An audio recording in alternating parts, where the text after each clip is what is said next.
Hello everyone, कैसे हैं? आशा करता हूँ बहुत अच्छे होंगे, स्वस्थ होंगे। आज इस चैप्टर का तीसरा लेक्चर, जिसमें हम एसिड और बेस के बारे में समझ रहे हैं और सीख रहे हैं।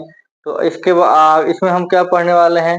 अम्ल की प्रबलता के बारे में, कि अम्ल का कितना पावर होता है, किसको हम कितना प्रबल मानेंगे कि अम्ल होगा, कितना हम प्रबल मानेंगे कि क्षार होगा। तो आज उसी के बारे में समझेंगे और सीखने का प्रयास करेंगे।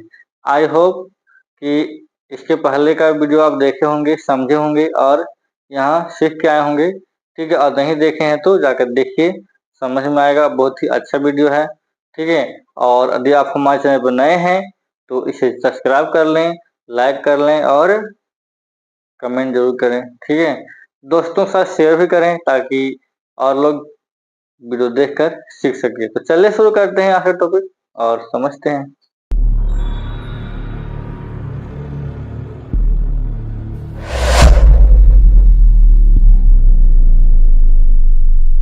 आज टॉपिक है अम्ल या क्षार की प्रबलता।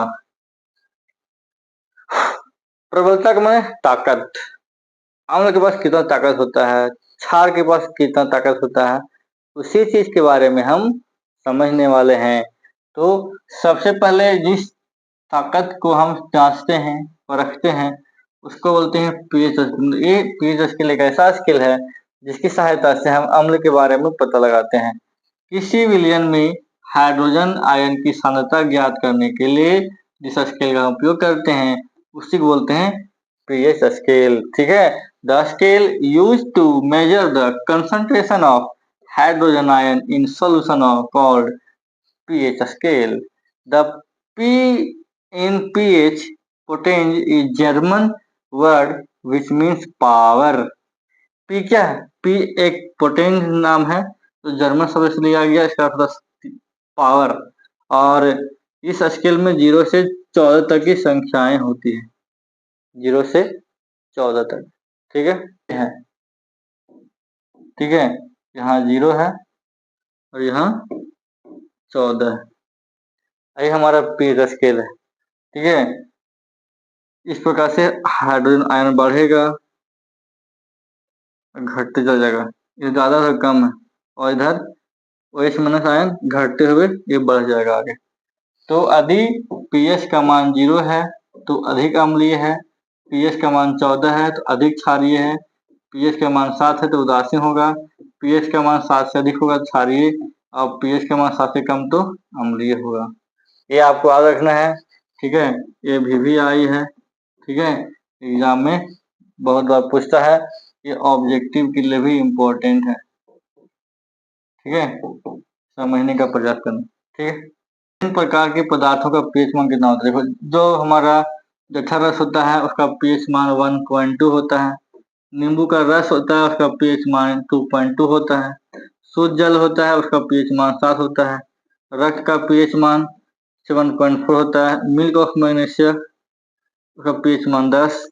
NaOH का pH मान 14 होता है। ये सवाल करने वाली चीज है। ठीक है, ये इम्पोर्टेंट है। ठीक है, हमारा शरीर है उसका pH मान इसमें होता है 7 से लेकर 7.8 तक। वर्षा जल का pH मान 5.6 से कम होता है।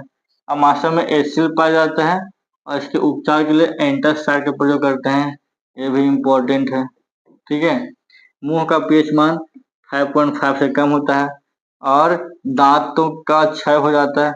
दांत का इनेमल होता है कैल्शियम फॉस्फेट का बना होता है दांत, जो बहुत कठोर होता है और जल में नहीं घुलता है, लेकिन इसका मान 5.5 से कम हो जाने के कारण संक्षारित होता है। मतलब मुंह का pH मान 5.5 से ज्यादा होता है, लेकिन यदि कम हो गया तो दांत खराब हो जाएगा, टूट जाएगा दांत, और दांत को रोजाना साफ करना चाहिए। ठीक है, मधुमक्खी का डंक एक अम्ल छोड़ता है जिसके कारण दर्द होता है और जलन भी होता है। डंक के स्थान पर बेकिंग सोडा लगाने से आराम मिलता है। ध्यान से समझना, बेकिंग सोडा है ना। निटल का एक शाकीय पादप है जो जंगलों में पाया जाता है और इनके पादपों में डंक नुमा बाल होते हैं और गलती से छू लेने से डंक जैसा दर्द होता है। कौन? निटल। ठीक है, इसमें मेथेनाइक अम्ल का स्राव होता है और इसका उपचार डाक पौधे की पत्ती से किया जाता है। डाक पौधे की पत्ती से, ठीक है।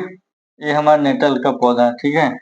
और यहाँ पे क्या है, पीएच मान क्या, विनेगर है, ये एसिटिक एसिड पाया जाता है, ठीक है। ऑरेंज है, सिट्रिक एसिड है, टर्मराइंड है, टार्टरिक एसिड है, टमाटो है, क्या है, ऑक्जेलिक एसिड है, खट्टा दूध लैक्टिक एसिड, नींबू सिट्रिक एसिड, चींटी का रंग मेथनोइक एसिड, नेटल का रंग मेथनोइक एसिड। इम्पोर्टेंट है,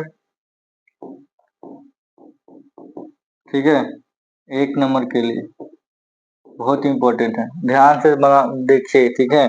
और याद करने का भी प्रयास कीजिए, नहीं तो गड़बड़ हो जाएगा।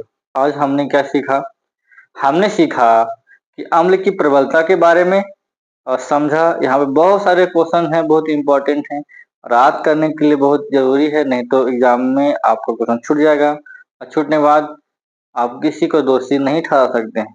इसीलिए आपको जो बताया जाता है, वो सिखाया जाता है, उसे आप सीखिए और समझने का प्रयास कीजिए, ठीक है। आई होप समझ में आया होगा।